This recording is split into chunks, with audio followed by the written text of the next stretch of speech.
Yang algoritma sendiri itu ada dua macam, itu ada yang teknik penulisan sama yang teknik visual. Nah, untuk yang penulisan itu ada pseudocode, nah untuk yang visual itu ada flowchart. Nah, kata kuncinya ini adalah sekumpulan langkah-langkah ya, kalau algoritma itu. Bisa di next.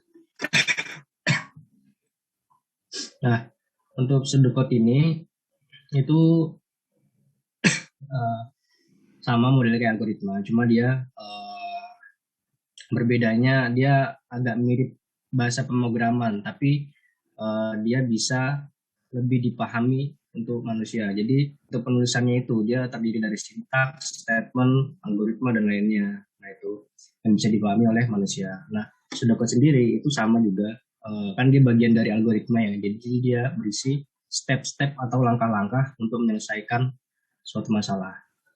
Nah pseudocode ini ya tadi udah aku bilang dia mirip dengan bahasa pemrograman, cuma bedanya lebih mudah dipahami aja kayak gitu. Oke, bisa di next mas. Nah ini contoh untuk pseudocode ya. Jadi dia ada tiga struktur, ada tiga bagian di satu pseudocode itu. Yang pertama ada judul, lalu ada deklarasi, sama ada deskripsi. Nah untuk judul ini mungkin kalian juga udah banyak belajar juga di materi dosen, deklarasi sama deskripsi. Nah untuk judul ini ya cuma apa ya, deklarasi judul aja. Lalu yang untuk deklarasi dia menentukan kira-kira tipe data apa yang untuk digunakan. Nah lalu untuk deskripsi ini ya prosesnya lah, ibaratnya proses dari sebuah pemrograman itu sendiri. Nah ini adalah contoh menghitung luas persegi panjang. Nah di sini dideklarasikan bahwa panjang dan lebar itu menggunakan tipe bilangan bulat, menggunakan integer. Nah, lalu algoritmanya itu apa? Ya dideklarasiin panjangnya berapa, lebarnya berapa, lalu diproses. Kalau kita ingin untuk luas persegi panjang kan kita butuh rumus P kali L ya, otomatis panjang dikali lebar. Nah, kita deklarasiin juga untuk rumusnya. Baru kita cetak dari hasilnya. Kayak gitu. Oke, bisa di next Mas Gali. Nah, untuk flowchart. Selanjutnya ini flowchart. Flowchart itu singkatnya adalah sebuah diagram yang menjelaskan alur. Jadi gampangnya dia adalah sebuah diagram. Nah, tapi dia berisi langkah-langkah juga sama kayak Sudoku tadi, cuma bedanya dia berbentuk diagram dan dihubungkan dengan sebuah garis. Bisa di next Mas. Nah, untuk voucher sendiri itu kan dia menampilkan langkah-langkah dan keputusan untuk melakukan sebuah proses dari suatu program menggunakan diagram. Pasti kalian juga udah sedikit banyak belajar lah soal flowchart ini. Nah, jadi setiap langkahnya itu digambarin melalui bentuk diagramnya, dihubungannya menggunakan garis atau panah. Nah, fungsinya apa untuk diagram flowchart ini? Dia untuk memberi gambaran jalannya suatu program. Jadi runtutan-runtutannya itu jelas. Jadi untuk mendeklarasikan proses dari awal sampai akhir itu lebih sederhana dan lebih mudah dipahami oleh semua orang kayak gitu. Oke, itu bisa di next Mas Gali. Nanti kalau ini kita bahas panjang di tanya jawab aja. Jadi kalian maparin kalian masih ada yang ganjel di materi apa nanti kita jelaskan. Nah untuk simbol di flowchart ini ada banyak. Cuma yang biasanya kita pakai itu cuma beberapa aja. Itu ada yang garis panah, terus selalu ada terminator, ada proses, decision, input output, sama preparation. Biasanya yang lain-lain itu bakalan jarang digunain. Oke, bisa di next. Nah, ini adalah salah satu contoh dari flowchart-nya. Itu bisa dimulai tadi menggunakan apa tadi itu? Yang mulai itu terminator kalau nggak salah. Nah, itu mulai jadi ya terminator. Nah, lalu bisa menggunakan apa namanya itu masukannya itu untuk semacam input dan output. Nah, tadi kan untuk di bagian tadi kan dijelasin itu berbentuk jajar ginjal itu untuk input dan output. Nah, lalu masuk ke bagian kotak. Ya, bagian kotak itu untuk proses. Nah, lalu untuk yang bagian decision itu adalah untuk simbol untuk menentukan sebuah kondisi apakah nilainya benar atau salah. Nah, jadi di pembahasan itu yang awal kita memerintahkan kepada pengguna untuk menginputkan data berupa sebuah bilangan. Nah, setelah itu nilai yang udah diinput itu diproses di bagian diagram proses yang berbentuk kotak itu, diproses dengan cara dibagi dengan angka 2 atau menggunakan modulus. Nah, setelah itu jika sisa bagi sama dengan 0, di sini menggunakan simbol decision atau keputusan lah. Kondisi tertentu ketika dia nilainya benar, maka dia mengoutputkan bilangan genap, tapi ketika dia nilainya salah atau false, dia akan menampilkan bilangan ganjil. Lalu diakhiri dengan simbol terminator lagi untuk mengakhirinya. Oke, bisa di next Mas Gali. Nah, selanjutnya untuk variabel dan tipe data. Nah, untuk variabel sendiri itu kata kuncinya adalah sebuah tempat atau wadah. Sebuah tempat atau wadah untuk menyimpan. Jadi yang segala sesuatu untuk menyimpan data itu dinamakan variabel. Nah, untuk tipe datanya itu untuk menentukan tipe dan jangkauan yang dapat disimpan gitu. Jadi menentukan jenis variabel itu jenisnya apa gitu. Oke, bisa di next Mas Dani. Nah, untuk ketentuan variabel ini nggak asal ditulis saja, sebenarnya bebas kalian mau nulis variabel apa aja, cuma tetap aja di sini kita ada ketentuan untuk menuliskan variabel. Yang pertama itu nggak boleh diawali nama variabel hanya boleh terdiri dari huruf, angka, dan underscore. Jadi kalian nggak bisa pakai simbol-simbol yang lain selain ini. Misal kalian mau menggunakan tanda seru, itu nggak bisa. Menggunakan sama dengan, itu nggak bisa. Nah, selanjutnya karakter pertamanya itu berupa huruf. Jadi variabel pertama tuh nggak boleh kalian menggunakan angka ataupun simbol-simbol. Itu nanti bakalan error, jelas. Kayak gitu. Nah, lalu nggak boleh menggunakan kata kunci dalam bahasa C++. Misal in, for, include, terus apa lagi ya, switch, if, itu nggak bisa ya. Jadi ya normal-normal aja lah untuk deklarasikan nama variabelnya. Itu mungkin bisa di next. Nah, di dalam tipe data itu ada ukuran-ukurannya. Jadi kita tahu, misal kita ingin, misal kamu punya batu sebesar bola basket, misal, kan nggak mungkin kamu nampung dalam sebuah gelas, otomatis kan overload atau nggak muat. Nah, di sini fungsinya tipe data ini untuk tadi selain menentukan jenis data, juga jenis jangkauan. Jadi seberapa banyak variabel itu bisa ditampung di dalam inputan bisa ditampung ke dalam variabel itu.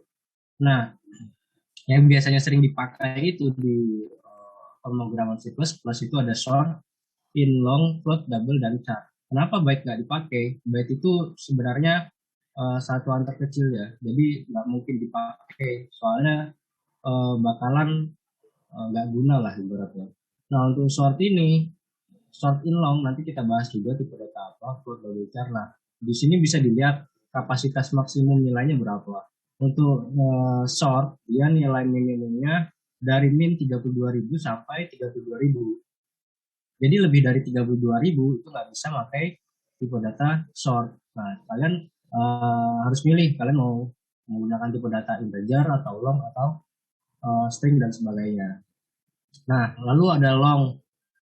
Long ini tipe data yang paling banyak menampung nilai inputan. Bisa dilihat kalau untuk integer itu berapa itu? Sekitar 2 miliar lebih dikit ya. Untuk yang long itu ya segitulah ya. Nah, untuk yang float dan double itu juga sama, nanti kita bisa jelasin di step selanjutnya. Nah, untuk char ini bisa dilihat nilai minimum dan maksimum. Nah, bisa dilihat nanti kalian belum terlalu belajar tentang 000 sama FFF ini, tapi yang jelas itu untuk 0000 ini dia mendeklarasikan bahwa nilai awalnya 0. Nah, yang FFF itu nilainya 1, berarti nilai maksimalnya. Ini bisa di next. Nah, tadi mengenai terkait tipe data. Di sini bisa dilihat untuk sort in log itu untuk mendeklarasikan sebuah bilangan bulat. Jadi misal min 1, min 2, 10, 100, 1000 itu bisa menggunakan tipe data sort in long ini. Lalu selanjutnya ada float double. Nah, ini untuk mendeklarasikan sebuah bilangan bulat, bilangan pecahan, sorry. Jadi jika kalian ingin membuat sebuah program tapi ingin menghasilkan sebuah bilangan pecahan, semisal 2,35, 2,777, nah itu bisa menggunakan tipe data bilangan pecahan ini, float atau double. Nah, lalu untuk char, char sendiri tadi yang udah aku bilangin, dia cuma bisa menampung satu buah. Nah, satu buah apa? Satu buah karakter. Misal A, ya udah A aja, B ya B aja. Lalu ada boolean ini untuk apa ya? Cuma dua kondisi aja. Dia cuma bisa mendeklarasikan dua kondisi. Kondisi yang pertama itu true, kondisi yang kedua itu false. Kan kalian juga udah belajar pasti ya, true sama false itu nilainya berapa. Kalau true itu dia nilainya 1, untuk false itu dia nilainya 0. Lalu untuk string itu untuk kata-kata. Nah, bisa kalian lihat juga di contoh penggunaannya. Di situ ada maksimal atau data yang bisa diinput ke dalam tipe data itu. Misal sort. Ya, tadi kan kalian juga udah belajar itu maksimalnya 32 ribuan. Lalu in, dia maksimalnya 2 miliar lebih dikit. Selebihnya itu bisa menggunakan tipe data long. Nah, float sama double ini bilangan pecahan. Tapi bedanya apa? Bedanya itu untuk yang float itu dia lebih yang double ini lebih terperinci lah daripada yang float. Nah, bisa dilihat semisal di float ini kalian menghasilkan 3,56. Nah, nanti semisal kalian menggunakan tipe data double, dia menghasilkan angka yang lebih spesifik, misal 3,56789 kayak gitu. Nah, lalu char. Nah, bedanya char dengan string ini dia menggunakan petik satu. Nah, untuk char tadi kan udah dijelasin dia hanya satu karakter ya. Gimana Mas kalau misalnya nanti lebih dari satu karakter? Nah, nanti kita juga jelasin juga. Nah, untuk yang bool sama kondisinya antara true dan false. Nah, string menggunakan petik 2. Itu bisa apa aja, nggak cuma kata-kata, bisa huruf, bisa angka juga bisa. Simbol juga bisa. Oke, bisa di next Mas Yoli. Nah, ini adalah contoh outputnya. Nah, untuk yang float dan double bisa dilihat untuk outputnya itu berbeda. Jadi untuk yang double itu dia lebih terperinci. Ya. Nah, terus bisa dilihat yang di SS yang nomor 2, itu kan dia untuk tipe data char, dia menggunakan lebih dari satu karakter ya, teknik. Nah, dia sebenarnya masih bisa berjalan, cuma dia tetap menampilkan satu karakter. Karakter yang mana? Karakter yang paling terakhir, yaitu K. Jadi dia hanya menampilkan K. Nah, untuk yang pas, karena dia nilainya 0, ya berarti outputnya 0. Kayak gitu. Bisa di next, Mas. Nah, selanjutnya ini untuk input output. Ini saya jelasin apa Pak Galil? Boleh kok dulu aja. Nanti aku seleksi kondisi. Oke, untuk yang input dan output itu kalian pasti juga udah paham ya. Input itu untuk menyimpan, output itu untuk menampilkan. Jadi input dia berfungsi untuk menyimpan ke dalam variabel tertentu. Output itu untuk menampilkan nilai data ke output seperti monitor contohnya atau layar laptop kalian atau komputer kalian. Lalu untuk operator itu adalah simbol untuk mengolah nilai pada operan. Nah, operan itu apa ya? Contohnya variabel, terus nilai data. Jadi yang diolah itu variabel dan nilai datanya. Jadi untuk menghasilkan suatu nilai yang baru kayak gitu. Ini bisa di next ya. Nah, ini merupakan contoh program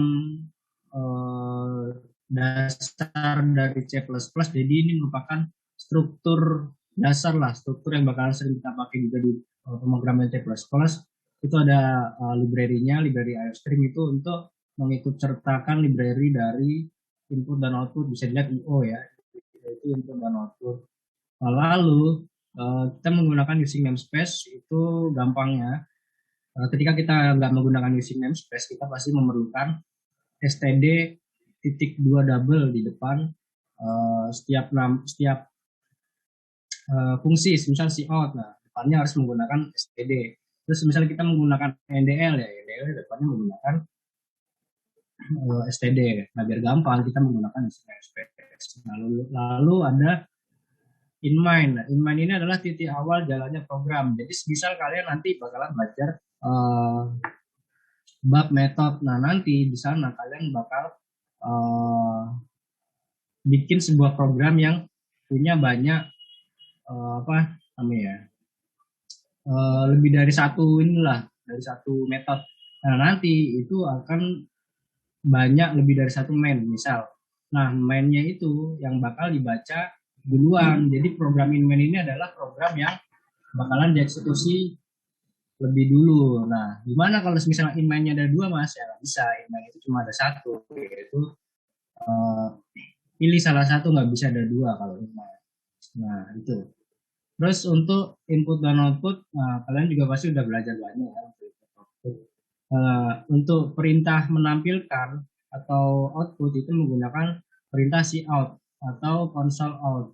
Nah selanjutnya ada sein itu console input. Jadi kita memasukkan input ke dalam variabel. Nah variabelnya ini juga tadi udah disinggung juga, variabel ini harus dideklarasiin dulu variabelnya itu merupakan tipe data apa.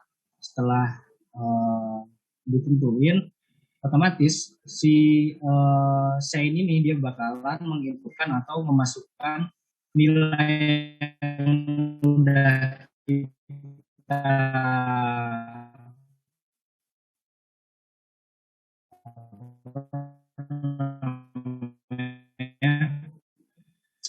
udah kita masukkan lah ke dalam.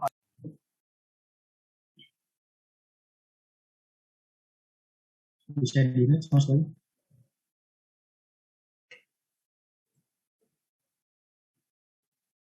Nah, ini adalah contoh operator-operator yang bakalan sering digunakan di C++ ini. Itu banyak ya, itu ada array. Nah, nanti kalian juga bakal belajar array juga.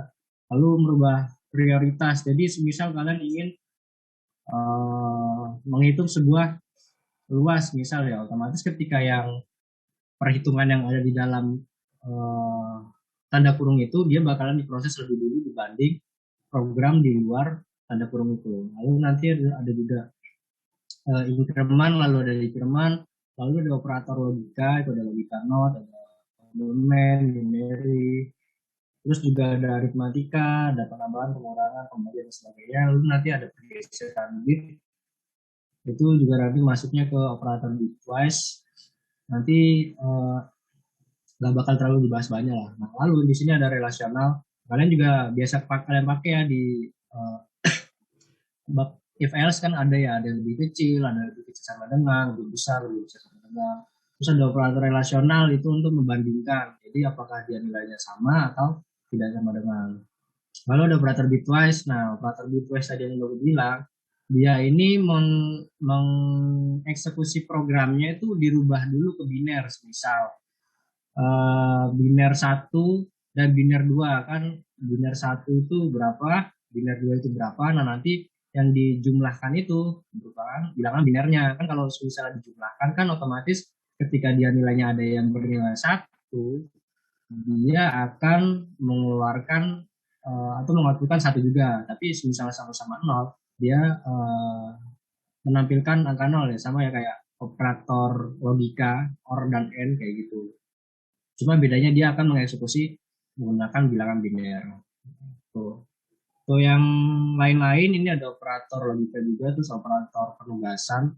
Nanti juga kita bakalan bahas kalau misalnya masih ada bingung dari kalian. Mungkin bisa di next mas lagi. Nah, untuk jenis operatornya itu dia ada banyak di C++ itu. Nah, tadi udah aku bilang ada penugasan, lalu ada relasional, logika, aritmatika, dan bitwise. Nah, contohnya mungkin ada di slide selanjutnya. Nah, operator aritmatika yang udah kalian pahami sebelumnya di pemrograman dasar itu ada operasi perhitungan kalau aritmatika ya. Ada penjumlahan, pengurangan, perkalian, pembagian, dan modulus. Nah, lalu ada operator penugasan. Apa sih operator penugasan? Nah, jadi operator penugasan itu adalah untuk menyimpan nilai suatu variabel, tapi eh, nilainya tuh bakalan terus dieksekusi. Misal, di sini kan A ini nilainya 6, B ini nilainya 2. Ketika nah A ini sama aja kayak A sama dengan A plus B. Nah, operator plus sama dengan ini sama aja kayak A plus B. Jadi operator si A, ini kan A ini kan bernilai 6. 6 ditambah B berapa 2, 8. Otomatis 8 ini ditetapkan untuk penugasan ya. Penugasan ditetapkan ke dalam nilai variabel A. Jadi variabel A ini sekarang dia bernilai 8. Nah, karena sekarang dia bernilai 8, nah dicek lagi di bawah nih yang di minus sama dengan. Nah, sama aja kan kayak tadi A min B. Karena tadi A-nya nilainya 8, 8 dikurang B berapa? 2. Berarti 8 dikurang B 2 jadi 6. Otomatis kita ambilkan A ini dia nilainya 6. Terus di eksekusi seterusnya sampai bawah. Jadi nilainya itu simpan terus.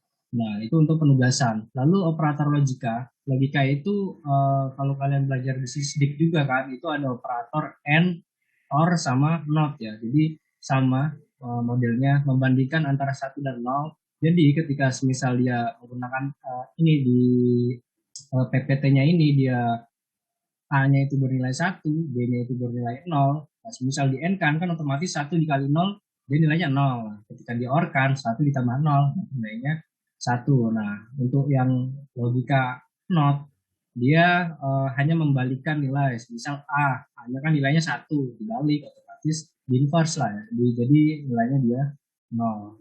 Lalu operator pembanding, dicek untuk operator pembanding itu membandingkan dua buah nilai atau lebih ya. Jadi misal dicek A-nya 6, B-nya 2. Apakah A lebih besar dari B? Apakah 6 lebih besar dari 2? Jawabannya iya, berarti true, yaitu mengeluarkan 1.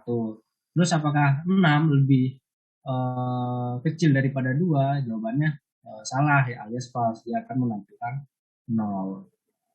Itu mungkin the next.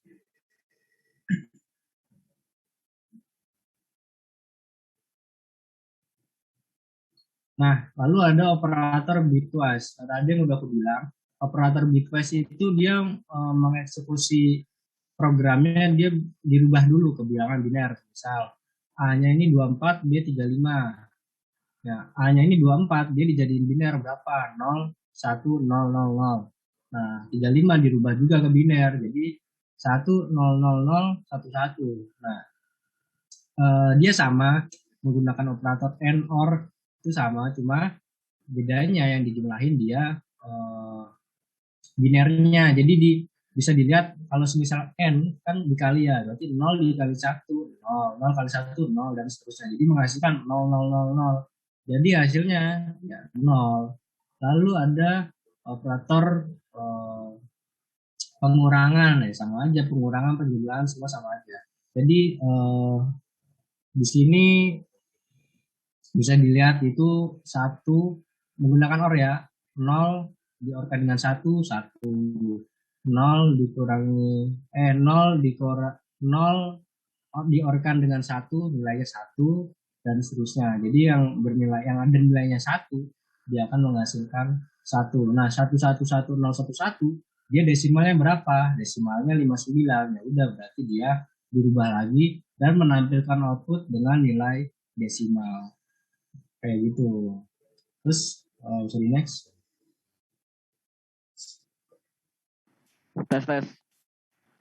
Suara gua ada kan? Mungkin. Oke, jadi di materi selanjutnya setelah tadi udah dijelaskan juga sama Mas Budi terkait dengan struktur dasar dari program C++, input output dan variabel, kita bakal masuk ke materi yang agak sedikit lebih dalam, yaitu yang namanya seleksi kondisi atau pengkondisian gitu. Jadi ketika kita bikin program itu kan pasti ada kondisi-kondisi tertentu yang kita mau kondisi tersebut ketika terjadi kita ingin melakukan sesuatu. Nah, kondisi-kondisi tersebut itu bisa direpresentasikan dalam bahasa C++ itu menggunakan if atau switch case gitu. Nah, pernyataan if ini itu salah satunya. Ada salah satu pernyataan penyeleksian yang memungkinkan kita memanipulasi aliran jalannya program berdasarkan conditional expression. Oke, kita lihat struktur dulu ya. Dari if else itu, pertama kita bisa pakai sintaks atau keyword if-nya. Terus pakai kurung kurawal. Terus di dalamnya ini adalah kondisi. Kondisinya gimana? Kondisinya itu kondisi yang kalian inginkan. Contoh ketika kalian mau bikin program mencari bilangan genap dan bilangan ganjil. Nah, tentunya itu kan pasti butuh sebuah kondisi khusus yang mana ketika kondisi terjadi, kalian akan melakukan sesuatu. Nah, kondisi itu bisa kalian taruh di sini. Terus pernyataan ini kapan tereksekusinya? Tereksekusinya ketika kondisi ini bernilai true. Kalau kondisinya nggak bernilai true, dia akan membaca else if atau keluar dari satu kurung kurawal ini. Terus else if ini bisa kondisi juga, kondisi yang kedua gitu, yang berbeda dari if yang pertama. Sama pernyataannya juga tereksekusi kalau kondisinya true gitu. Nah, kalau else ini kita nggak menyertakan kondisinya lagi karena dari cara pemakaian else ini diletakkan di akhir gitu. Jadi ketika kalian udah masukin syarat-syarat atau kondisi-kondisi yang kalian inginkan, terus kondisi terakhirnya bisa kalian lepas aja gitu di else-nya. Jadi kalian tinggal bikin pernyataannya atau kalian mau melakukan apa gitu. Nah, untuk contoh kode programnya itu seperti ini ya. Ini bilangan positif sama bilangan negatif. Jadi yang pertama kita deklarasi variabel nilai yang tipenya itu integer. Seperti yang udah tadi Mas Budi jelasin bahwa integer itu untuk bilangan bulat. Terus ada cout, masukkan nilai, terus kita minta inputan nilai dari user kayak gitu. Terus nanti nilainya contoh aja ya, kita langsung. Contoh user masukinnya angka 29. 29 ini masuk ke variabel nilai. Terus dicek deh di kondisi yang ini. Nilai lebih besar sama dengan 1. Apakah 29 ini lebih besar sama dengan 1? Ternyata jawabannya iya. Maka akan di cout bilangan positif. Terus yang ininya, itu kan karena kondisinya nggak sesuai dengan yang ini. Karena kan 29 itu tidak lebih kecil dari 0. Dan dia juga nggak termasuk kondisi yang di sini gitu. Jadinya dia akan menampilkan ini aja, terus membaca return 0 atau menghentikan programnya kayak gitu. Kalau misalnya angkanya di sini minus 29, nanti ketika dia ngecek yang pertama, apakah minus 29 ini lebih besar sama dengan 1? Bukan. Dibaca lagi yang else if. Apakah minus 29 ini lebih kurang dari 0? Iya, baru di cout-kan. Seperti itu. Secara struktur seperti itu ya teman-teman. Terus kita masuk ke teknik yang kedua atau cara penyeleksian kondisi yang kedua, yaitu dengan menggunakan yang namanya switch case gitu. Jadi bedanya apa dengan if, bisa kita lihat di sini. Kalau switch case, kita bisa gunakan keyword switch-nya, terus di sini tuh nilai apa yang mau dibandingkan dengan syarat nilainya itu integer atau char, sorry jelek ya, atau char.